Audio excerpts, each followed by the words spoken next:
Hi everyone. So in today's video we will study about chain of responsibility design. तो अभी तक हम लोग पढ़ चुके हैं स्टेट और स्ट्रेटेजी और कॉमन डिज़ाइन पैटर्न. सो आज वीडियो में कवर करेंगे चेन ऑफ रेस्पॉन्सिबिलिटी डिज़ाइन. चलो एक बार देख लेते हैं कि ये होता क्या है. तो अगर अभी यहाँ पे देखेंगे इसका definition. Chain of responsibility pattern is used to achieve loose coupling in software design, where a request from the client is passed to a chain of objects to process them.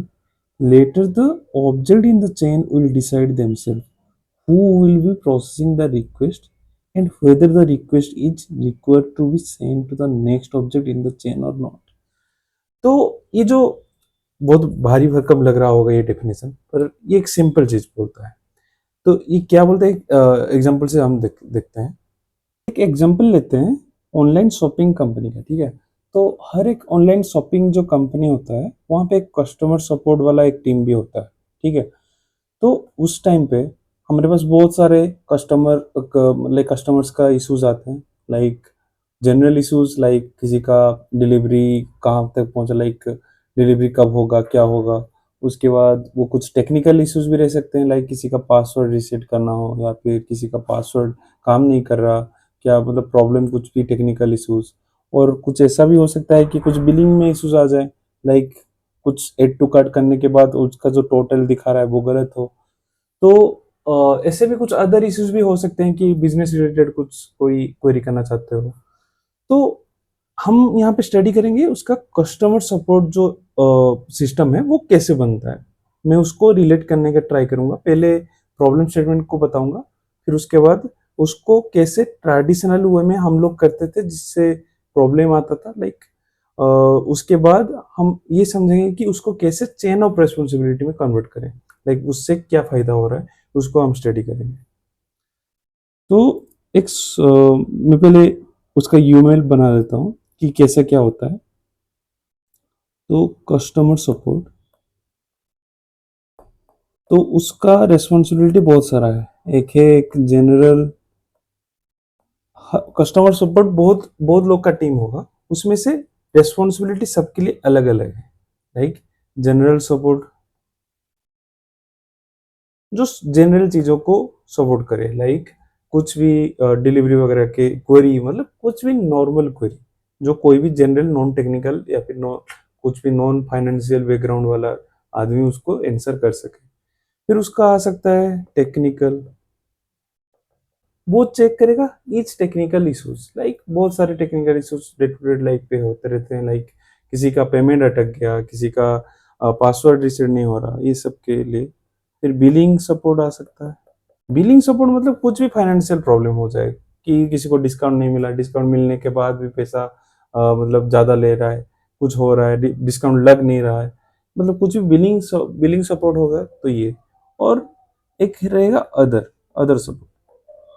कुछ भी लाइक इन तीनों के अलावा कुछ भी हो. Like मेरे को एक बिजनेस सेटअप करना है जो मतलब ये ऑनलाइन शॉपिंग कंपनी जो है उससे एक मेरे को वेंडर टाइप का मैं हो जाऊंगा. Vendor, one kind of vendor for this online shopping company.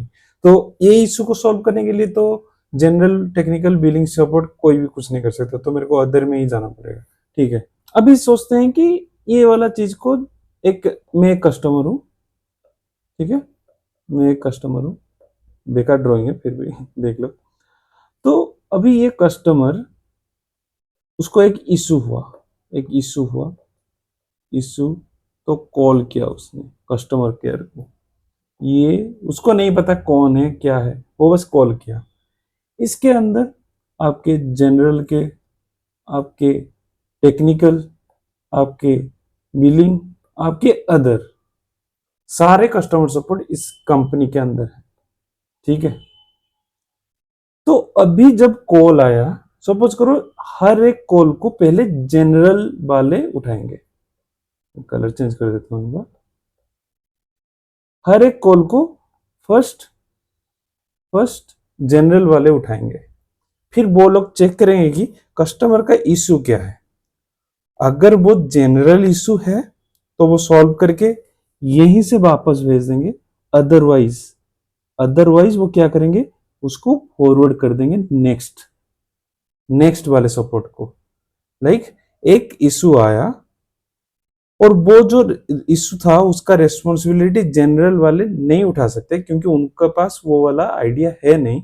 तो वो लोग क्या किए, उसको पास कर दिए हायर अथॉरिटी को। लाइक आप लोग जानते होंगे L1 सपोर्ट, L2, L3, उसी टाइप का जनरल को आप सब समझ लो L1 सपोर्ट है, L2 है, L4 है अदर। तो अभी जनरल भेज दिया टेक्निकल को, फिर टेक्निकल भेज दिया वाले को, और बिलिंग वाले भेज दिए अदर को। इस तरह का मतलब हम लोग डिफाइन करके रखे हैं कि पहले अगर जनरल को आ रहा है कोई इशू, वो अगर सॉल्व नहीं कर पाया वो टेक्निकल के पास भेज देगा उसको। फिर टेक्निकल में अगर फेल हो गया, वो नहीं कर पाया, तो बिलिंग के पास आएगा, और बिलिंग का इशू अगर नहीं हुआ तो वो अदर को भेज देगा। ठीक है, तो इस तरह का क्या होगा, अगर जनरल वो वाला इशू को सॉल्व कर पा रहा है तो वो यहीं से उसको रिटर्न कर देगा। अगर नहीं कर पाया तो टेक्निकल, अगर कर पाया तो टेक्निकल रिटर्न करवा देगा। अगर बिलिंग कर पाया तो बिलिंग सपोर्ट वाला उसको वहीं से रिटर्न करेगा, या फिर डायरेक्ट अदर आके सपोर्ट करेगा। ये हमारा एक सिस्टम है जो हमको बनाना है। ठीक है, तो यहाँ पे देख लिए कि बहुत सारे सपोर्ट हैं हमारे कस्टमर सपोर्ट की कंपनी में। तो उसके बाद उनके पास हर इशू आता है और इशू को वो लोग आइडेंटिफाई करते हैं कि वो लोग सॉल्व कर सकते हैं कि नहीं। अगर कर सकते हैं तो करके दे देते हैं क्लाइंट को, या फिर नेक्स्ट लेवल पे वो लोग फॉरवर्ड कर देते हैं वो वाला इशू को।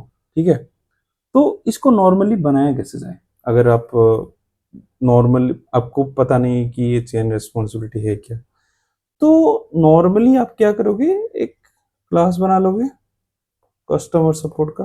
सपोर्ट के अंदर आप एक मेथड बना लोगे, और इसको पैरामीटर क्या आ रहा होगा, एक स्ट्रिंग इशू टाइप, कौन सा इशू है, और उसका डिस्क्रिप्शन कुछ भी हो। ठीक है, तो इसके अंदर आपका लॉजिक्स ये हो गया, इफ लगा देंगे अगर जनरल इशू है इक्वल्स इशू टाइप। अगर ऐसा है तो इसको जनरल वाले करेंगे, एल्स फिर से उसी तरह। अगर टेक्निकल है तो टेक्निकल वाले करेंगे, एल्स ऐसा करके आप लिख लोगे सारा एलसिप करके। तो अभी अब एक कोड को देखो, अभी आप कस्टमर सपोर्ट लिख दिए। कस्टमर सपोर्ट में कुछ भी किसी को मतलब कॉल आया तो वो हैंडल रिक्वेस्ट कॉल कर देंगे। उसके बाद इशू पास कर देंगे, कौन किस टाइप का इशू है, लाइक जनरल है या फिर बिलिंग इशू, टेक्निकल इशू। फिर उसका डिस्क्रिप्शन क्या होगा वो पास कर देंगे, तो उसको पास कर देंगे जनरल को, या फिर उस मतलब based on the issue type आप लोग उसको रिजॉल्व करेंगे। तो यहाँ पे प्रॉब्लम क्या क्या हुआ जिसके वजह से हमको चेन ऑफ रेस्पॉन्सिबिलिटी को एडप्ट करना पड़ा।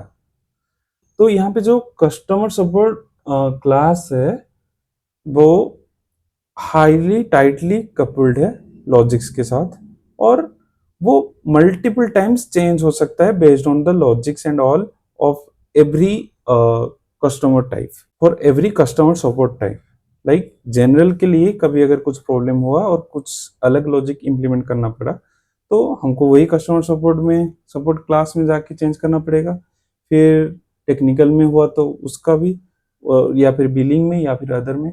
लाइक सारी चीजों के इश्यूज कुछ आए या फिर कुछ भी फीचर्स ऐड करना पड़ा, तो हमको यही सेम क्लास बार बार चेंज करना पड़ेगा। सिंगल रिस्पॉन्सिबिलिटी जो हमारा सॉलिड प्रिंसिपल है वो यहाँ पे लागू नहीं होता, तो ये आगे जाके प्रॉब्लम कर सकता है। तो हमको ये लूजली कपल्ड करना पड़ेगा, या फिर आई मीन इसके लॉजिक्स को सेपरेट करना पड़ेगा इससे। लाइक एक सिंगल रिस्पॉन्सिबिलिटी देंगे और लॉजिक्स को सेपरेट करेंगे। तो चलिए देखते हैं और समझते हैं कि कैसे हो सकता है। एक बार देख लेते हैं कि जो अभी एक्सप्लेन किया आपको वो काम कैसे करता है। तो कस्टमर सपोर्ट हैंडलर जिसके अंदर हमारा पूरा लॉजिक्स है, हैंडल रिक्वेस्ट, कुछ भी इशू आया वो डायरेक्ट ये वाला मेथड को कॉल कर देगा, और उसके अंदर हर एक टाइप का इशूज हैं कुछ भी इशू आएगा वो चेक कर लेगा जनरल है या फिर टेक्निकल है, बिलिंग है, उसके उसके हिसाब से वो उसका लॉजिक्स रन करेगा। तो चलो एक बार रन करके देख लेते हैं। और यहाँ पे भी देख लो, ये एक इंस्टेंस बनाया उसका, और ये सारे सपोर्ट सपोर्ट को मैं कॉल कर दिया। लाइक ये क्लाइंट आया, ये क्लाइंट उसका हैंडल रिक्वेस्ट कॉल कर दिया, दूसरा क्लाइंट, ये तीसरा क्लाइंट, चौथा क्लाइंट। तो चलो हर एक क्लाइंट के लिए देख लेते हैं क्या क्या आता है हमारा रिक्वेस्ट, मतलब रिस्पॉन्स। तो देखिए फर्स्ट था हमारा जनरल। तो अभी जनरल को अगर देखेंगे, ये देखो जनरल के लिए आ गया customer support resolving general issue, फिर टेक्निकल हम कॉल किए थे, टेक्निकल आ गया, फिर बिलिंग आ गया, फिर मैनेजर सपोर्ट आ गया। मैनेजर सपोर्ट मतलब अदर वाला है, जो भी अदर है मैं मैनेजर सपोर्ट कर दे रहा हूँ। तो अभी देखते हैं चलो कि हमारा चेन ऑफ रेस्पॉन्सिबिलिटी कैसे काम करेगा। ये जो प्रॉब्लम था, सारा लॉजिक जो हमारा एक ही क्लास में था, तो इसको अभी सेपरेट करते हैं और ये भी समझते हैं कि चेन ऑफ रेस्पॉन्सिबिलिटी कैसे काम करता है। रेस्पॉन्सिबिलिटी इंप्लीमेंट करने के लिए कुछ कंपोनेंट्स होते हैं। लाइक एक हैंडलर बनाएंगे, फिर उस हैंडलर से, वो हैंडलर एक एक्स्ट्रा क्लास हो सकता है या फिर इंटरफेस, फिर उस हैंडलर को इम्प्लीमेंट करके या फिर एक्सटेंड करके हम कॉन्क्रीट क्लास बनाएंगे, लाइक कॉन्क्रीट हैंडलर्स।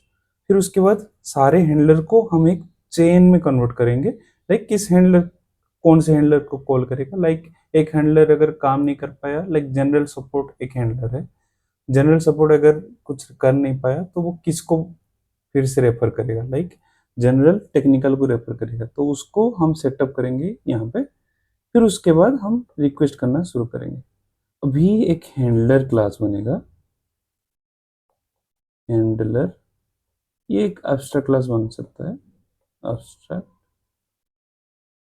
तो इसके अंदर बहुत सारे हैंडलर्स होंगे, लाइक जनरल, ऐसा होएगा।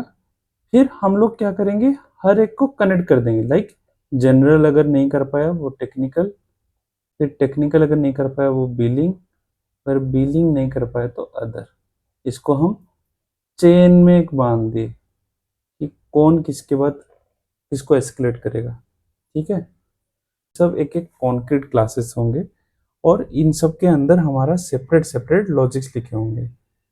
तो यहाँ पे हैंडलर जो है, इसका एक ओनली वन का काम रहेगा कि किसको असाइन करना है। लाइक नेक्स्ट हैंडलर कौन सा होगा, क्या होगा, वो ये सब हैंडल करेगा। ठीक है, फिर कैसे नेक्स्ट हैंडलर, कैसे वो उसको उस इशू को रिजोल्व करता है, क्या करता है, उसका सारे का लॉजिक्स हर एक कॉन्क्रीट क्लास के अंदर हम लिख के रखेंगे। तो हर एक क्लास सिंगल रिस्पॉन्सिबिलिटी को अभी हैंडल करेंगे, ना कि मल्टीपल्स। तो यहाँ पे हम सिंगल रिस्पॉन्सिबिलिटी कर दिए, फिर हैंडलर जो है वो अपना उसका अलग रिस्पॉन्सिबिलिटी हो गया, और हैंडलर में से हम लोग पूरा लॉजिक्स को सेपरेट कर दिए। फिर आखिर में क्या होगा, क्लाइंट कॉल करेगा, ये होगा क्लाइंट। क्लाइंट डायरेक्ट इंटरेक्ट करेगा हैंडलर के साथ और डायरेक्ट कॉल करेगा और अपना इशू रिजोल्व कर पाएगा। तो चलो अभी थोड़ा कोड भी देख लेते हैं, इसको कैसे इंप्लीमेंट करा जाए। जैसे कि मैं आप लोग को बोला कि एक हैंडलर आफ्टर क्लास या फिर इंटरफेस बनाना पड़ेगा, और उसमें से हम लोग नया नया सपोर्ट बनाएंगे, लाइक नया नया कॉन्क्रीट हैंडलर्स बनाएंगे। तो ये जो हमारा ये एब्स्ट्रैक्ट क्लास बनाया, एब्स्ट्रैक्ट क्यों, क्योंकि हमको कुछ चीज़ें हैं जो सबके लिए सेम है, like set next request handler.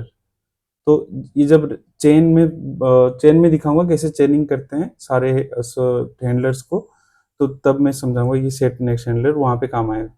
ठीक है, फिर उसके बाद हैंडल रिक्वेस्ट, सारे जो हैंडलर हैं वो अपना रिक्वेस्ट को हैंडल करेंगे, तो इसके लिए एक एब्स्ट्रैक्ट क्लास भी रहेगी। ठीक है, तो चलो देख लेते हैं एक एक सपोर्ट को। मेरे केस में एक जनरल सपोर्ट था, एक टेक्निकल और एक बिलिंग और एक अदर। तो हर एक रिक्वेस्ट हैंडलर को एक्सटेंड करेंगे और अपना जो एब्स्ट्रैक्ट क्लास है उसको इम्प्लीमेंट करेंगे। तो उसके अंदर हम लोग अपना लॉजिक्स डालेंगे। तो ये जनरल था, तो ये चेक कर रहा है कि ये इशू टाइप जनरल है क्या। अगर है, वो इशू को सॉल्व कर देगा और यहीं से लौट जाएगा। या फिर वो क्या करेगा, चेक करेगा कि नेक्स्ट, अगर वो जनरल नहीं है, कुछ टेक्निकल इशू है, वो तो सॉल्व नहीं कर सकता, तो वो क्या करेगा कि नेक्स्ट हैंडलर कौन है वो चेक करेगा। नेक्स्ट हैंडलर कहाँ से आया, वो जो एब्स्ट्रैक्ट क्लास बनाए थे उसके अंदर हम लोग पहले से सब सारा चेन करके रख देंगे कि नेक्स्ट ये वाले जनरल सपोर्ट के लिए कौन सा नेक्स्ट हैंडलर रहेगा, ये सब हम डिफाइन करके रखेंगे। आपको दिखाऊंगा अभी, और बस ये फ्लो देख लीजिए कि एक सपोर्ट के पास जैसे जैसे भी एक कॉल आया, रिक्वेस्ट आया, वो रिक्वेस्ट को चेक करेगा, इसका उसका इशू टाइप कैसा इशू है। अगर जनरल है तो वो उसको सॉल्व कर देगा, अगर नहीं है तो वो क्या करेगा कि नेक्स्ट हैंडलर को कॉल कर देगा। जो भी नेक्स्ट हैंडलर होगा उसको हैंडल रिक्वेस्ट कर देगा, उसका हैंडल रिक्वेस्ट कॉल कर देगा। उसी तरह सारे में टेक्निकल भी चेक करेगा कि टेक्निकल है कि नहीं, अगर नहीं है तो नेक्स्ट हैंडलर को कॉल कर देगा। फिर बिलिंग, फिर अदर, पर अदर उसको सॉल्व करना ही है, जैसे भी हो मैनेजर करेगा ही। ठीक है, तो अभी चलो यहाँ पे देख लेते हैं एक बार। देखिए इनिशियल सेटअप जो हमारा मैं बोला था कि सेटिंग अप द चेन, तो यहाँ पे चेनिंग करते हैं, कैसे करते हैं देखो। हर एक रिक्वेस्ट हैंडलर, लाइक हमारे पास अभी था 4 सपोर्ट कस्टमर सपोर्ट, तो हमारे लिए वो एक एक हैंडलर है। तो फिर आता है ये जो चेनिंग, यहाँ पे चेनिंग होता है कैसे, देखिए हर एक टेक्निकल सपोर्ट, जनरल सपोर्ट, हर एक सपोर्ट एक एक रिक्वेस्ट हैंडलर का चाइल्ड है। ठीक है, और रिक्वेस्ट हैंडलर में एक नेक्स्ट हैंडलर भी है। तो हम क्या करेंगे, हर एक जो हैंडलर है उनमें अब उनका नेक्स्ट हैंडलर को सेट करके रख देंगे। राइट, हर एक जो सपोर्ट दिख रहा है, general support, technical support, billing support, ये हर एक एक एक चाइल्ड ऑफ रिक्वेस्ट हैंडलर है। ठीक है, तो एक रिक्वेस्ट हैंडलर जब बनाया तो उसका नेक्स्ट हैंडलर को मैं पहले से ही सेट करके रख दिया। लाइक मैंने यहाँ पे बनाया, customer support, general customer support. तो मैंने क्या किया कि जनरल कस्टमर सपोर्ट अगर नहीं सॉल्व कर पाया उसको टेक्निकल सपोर्ट के पास जाना पड़ेगा। तो मैं क्या किया, यहाँ पे चेक करो, customer support dot set next request handler. अगर जनरल सपोर्ट नहीं कर पाया तो वो टेक्निकल सपोर्ट के पास जाएगा। ये देखो, set next handler, request handler, तो मैं ये पहले से डिफाइन करके रख दिया। फिर सेम फॉर टेक्निकल, मैं अगर टेक्निकल नहीं कर पाया तो उसका नेक्स्ट हैंडलर होगा बिलिंग, और बिलिंग अगर नहीं हो पाया, बिलिंग सपोर्ट से अगर नहीं हो पाया वो अदर सपोर्ट को कॉल करेगा। तो ये हमारा इनिशियल सेटअप हो गया कि इनिशियली कौन किसको कॉल करेगा, वो जो चेन है हमारा यहाँ पे सेटअप हो गया। ठीक है, तो अभी बस कुछ नहीं, इनिशियल सेटअप होने के बाद जो नॉर्मली जैसे हम करते थे वही करेंगे। तो जो ये हमारा कस्टमर सपोर्ट है ये इनिशियली जनरल सपोर्ट रहेगा, जैसे कि हम मैंने आपको बताया था कैसे एक कॉल जाता है डायरेक्ट जनरल के पास, फिर जनरल आगे बढ़ाता है, अगर इशू सॉल्व हो गया तो ठीक है, वरना वो आगे बढ़ा देगा नेक्स्ट लेवल पे। तो हैंडल रिक्वेस्ट करेंगे तो ये क्या करेगा, ये हमारा जो जनरल सपोर्ट है उसका हैंडल रिक्वेस्ट में आएगा, अगर जनरल है ठीक है, अगर नहीं है, जो सेकंड केस हमारा ये कस्टमर सपोर्ट मतलब जनरल सपोर्ट जो है ये टेक्निकली, जब टेक्निकल यहाँ पे आ जाएगा तो वो नेक्स्ट चला जाएगा, नेक्स्ट इशू के पास चला जाएगा, नेक्स्ट हैंडलर के पास चला जाएगा। उसी तरह बिलिंग, अदर। चलो मैं इसको रन करके एक बार दिखा देता हूँ, वही नॉर्मली चलेगा, पर उसका इंटरनल स्ट्रक्चर जो है पूरा अभी बदल गया और बहुत मेंटेनेबल बन गया, और सारे लॉजिक्स को हम सेपरेट कर पाए। ठीक है, तो ये चेन रिस्पॉन्सिबिलिटी में बस इतना ही है। देखते हैं in next video we will learn about memento design pattern. Thank you.